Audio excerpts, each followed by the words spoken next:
अंकशास्त्रामध्ये 1 नंबरचं महत्त्व फार वेगळं असतं. 1 नंबर हा सूर्याला प्रेझेंट करतो. त्याच्यातून जी व्यक्तिमत्व निर्माण होते ते सूर्याप्रमाणे तेजस्वी असते. ऊर्जा त्या लोकांमध्ये तुम्हाला काठोकाठ भरलेली दिसेल. ह्या व्यक्तींवरती आपण विश्वास ठेवू शकतो. जे काम जर का त्यांनी एखादं काम हाती घेतलं तर ते पूर्ण करणारच असं त्यांचं व्यक्तिमत्व असतं.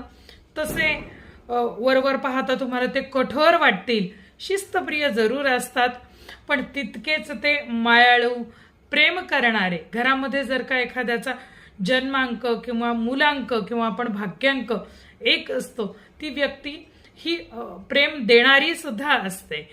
त्याचप्रमाणे या लोकांवरती रंग यांच्यासाठी जो आहे तो म्हणजे पिवळा, नारंगी आणि केशरी ह्या 3 रंगांचा वापर